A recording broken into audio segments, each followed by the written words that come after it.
Hola, ¿qué tal amigos, compañeros y profesor? Sean bienvenidos a este video donde explicaremos a grandes rasgos cómo enfrentarnos a preguntas que típicamente encontraremos en pruebas de certificación. En el video veremos la pregunta y una breve explicación del marco teórico para poder aclarar las bases con la cual la respuesta fue correcta. Bien, comenzamos. La pregunta 72 dice: los switches de red de dos compañías se han conectado y configurado manualmente para las VLAN requeridas, pero los usuarios de la empresa no pueden acceder a los recursos de red en la empresa B cuando DTP está habilitado. ¿Qué acción resuelve este problema? Y refiriéndonos a la imagen, tenemos diferentes alternativas. A. Dice: elimine el VLAN.dat y asegúrese de que el switch con la dirección MAC más baja sea el servidor BTP. B. Deshabilitar DTP y documentar el desajuste de dominio BTP. C. Forzar manualmente el enlace al modo troncal en ambos switches con el comando switchport. Y D. Active el switch B de la empresa con el comando BTP mode server. Bien, según la teoría, BTP son las siglas de VLAN Trunking Protocol, un protocolo de mensaje de nivel 2 usado para configurar y administrar VLANs en equipos Cisco. Permite centralizar y simplificar la administración de un dominio de VLANs, pudiendo crear, borrar y renombrar las mismas, reduciendo así la necesidad de configurar las mismas VLAN en todos los nodos. El protocolo BTP nace como una herramienta de administración para redes de cierto tamaño, donde la gestión manual se vuelve inabordable. Por lo tanto, y según la imagen, podemos ver que el número de VLAN existentes en los diferentes switches, 9 VLANs en el switch A y 42 VLAN en el switch B. Con este dato sabemos que hay un problema o con BTP o con las interfaces troncales. Los nombres de dominio de BTP coinciden y ambos son servidores BTP, por lo que no hay problema ahí. La única solución viable es que hay un problema en DTP, en el Dynamic Trunking Protocol, por lo que se debe configurar manualmente los puertos troncales entre estos dos switches para que la información VLAN se pueda enviar a cada uno de los switches. Por lo tanto, la respuesta correcta sería C, forzar manualmente el enlace al modo troncal en ambos switches con el comando switchport. Siguiente pregunta. Número 77. Dice así: ¿qué acción permite a un ingeniero de red limitar una VLAN predeterminada a propagarse a través de todos los troncales? Opción A. Actualización de la versión BTP a la versión 3 para la compatibilidad con el conjunto de funciones avanzadas. B. Habilitar BTP pruning en el servidor BTP. C. Eliminar manualmente la VLAN predeterminada con el comando switchport trunk allowing VLAN remove. Y D. Usar trunking pruning VLAN 1. La teoría dice que la VLAN nativa es una condición usada con interfaces que son configuradas como VLAN troncales o enlaces troncales. Cuando un puerto del switch ha sido configurado como un enlace troncal, este se etiqueta con su respectivo identificador de número de VLAN. Las tramas de todas las VLAN son transportadas por un enlace en modo troncal, por medio de un tag que puede ser 802.1q o ISL, exceptuando esto, las tramas que pertenecen a la VLAN 1. Por defecto, todas las tramas pertenecen a la VLAN 1, a su vez pertenecen también a la VLAN nativa. Además, estas tramas son transportadas sin etiqueta por el enlace troncal. Por lo tanto, respondiendo a la pregunta, dice que eliminar manualmente una VLAN por defecto solo se puede hacer con el comando switchport trunk allowing VLAN remove. Por lo tanto, la respuesta correcta es la C. Siguiendo con las preguntas, la VLAN 1 no es una VLAN que pueda hacer BTP pruning, elegible por lo que no se puede hacer a través del BTP pruning, y la opción trunking VLAN 1, trunking pruning VLAN 1 no es un comando válido. Pregunta número 90. Dice: ¿por qué el switch se consideraría como un puente raíz? Opción A. La prioridad del puente es 1 y todos los puertos se están reenviando. Todo esto según la imagen. Opción B. La prioridad de conmutación para la VLAN 1 y el macro especifica este puente es raíz. C. La prioridad del puente es 128.19 y todos los puertos se están reenviando. Y la opción D, el valor de prioridad del switch es 0. Tiene el valor de prioridad más bajo para la VLAN 1. Según la teoría, la primera decisión que toman todos los switches de la red es identificar el puente raíz. Esto ya que afectará el flujo del tráfico. Cuando un switch se enciende, supone que es el puente raíz y envía las BPDU. ¿Qué son las BPDU? Son las Bridge Protocol Data Units. Son tramas que contienen información del protocolo Spanning Tree.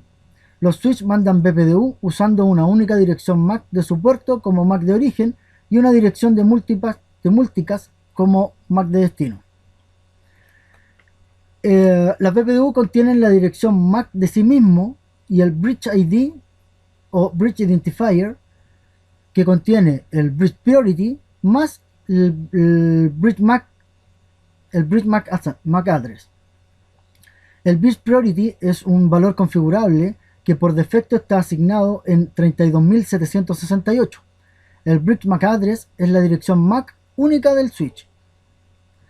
Por lo tanto, cada switch reemplaza los Bridge Identifier de raíz más alta por el Bridge ID de raíz más baja en los BPDU que envían. Todos los switches reciben la BPDU y determinan que el switch cuyo valor de Bridge ID raíz es el más bajo será el puente raíz. El administrador de red puede establecer la prioridad de switch en un valor más pequeño que el valor por defecto, que es 32.768. El nuevo valor debe ser múltiplo de 4096, por lo tanto debe ir incrementando o decreciendo en 4096, lo que hace que el Bridge ID sea más pequeño. Esto solo se debe implementar cuando se tiene un conocimiento profundo del tráfico de la red. Siguiente pregunta. Pregunta 124. Dice, ¿qué puerto de acceso de VLAN Private pertenece a la VLAN primaria y puede comunicarse con todos los interfaces, incluyendo las comunidades y los puertos host aislados? O sea, las VLAN Community o las VLAN Isolate. Opción A, un puerto promiscuo. B, puerto aislado. C, puerto comunitario. O D, puertos troncales. Para esto vamos a tratar de entender primero qué son las VLAN privadas. Básicamente las VLAN privadas permiten aislar los puertos de switch dentro de un mismo dominio de broadcast, evitando que los dispositivos conectados en estos puertos se comuniquen entre sí, aunque pertenezcan a la misma VLAN y a la misma subred. Existen tres tipos de puertos de VLAN.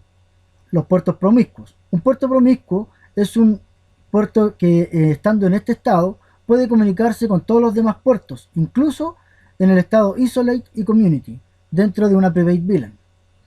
El puerto Isolate o aislado. Un puerto en este estado está completamente aislado a partir de la capa 2 dentro de la misma Private VLAN, pero no de un puerto en estado promiscuo. Las Private VLAN bloquean todo el tráfico hacia los puertos aislados, excepto el tráfico proveniente de los puertos promiscuos. El tráfico originado en un puerto aislado se reenvía solamente hacia un puerto promiscuo. Y por último existen las VLAN Community o comunidad. Los puertos en este estado se comunican entre ellos y con sus respectivos puertos promiscuos. Estas interfaces están separadas a nivel de capa 2 de todas las otras interfaces entre otras comunidades o puertos aislados dentro de la Private VLAN. Y como podemos ver en la imagen, ¿cierto? El acceso a Internet está configurado como puerto promiscuo, por lo tanto todas las VLAN privadas se podrán comunicar con este puerto. La VLAN 202 fue configurada como VLAN comunidad, por lo tanto los usuarios de esa VLAN se podrán comunicar entre ellos.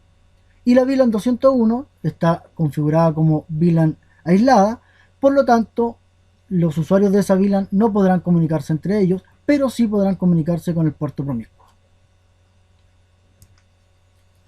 Pregunta 129.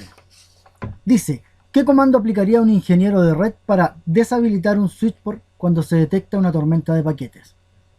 Opción A, tenemos un tipo de configuración, Stop Control Action Shutdown.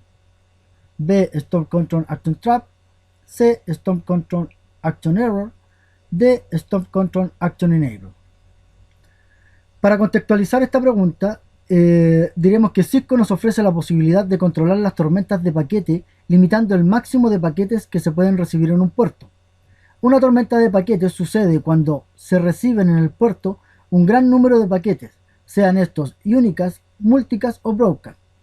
El comando Store Control permite bloquear y restaurar el reenvío de esos paquetes. Store Control limita el reenvío de paquetes en función del porcentaje del total del ancho de banda. Por lo tanto, podríamos configurar como Store Control Broadcast, únicas o múlticas y el nivel de ancho de banda que quisiéramos configurar. Y también la acción que queremos realizar. ¿Cierto? El primer comando nos permite configurar qué tipo de tráfico queremos controlar y en qué cantidad de porcentaje del ancho de banda queremos actuar. El segundo comando permite configurar la acción a realizar en el caso de superar el límite, deshabilitar el puerto o enviar una notificación. Para esta configuración deberíamos hacerlo de esta forma: Stop Control Action Shutdown, porque este comando deshabilitaría el puerto troncal.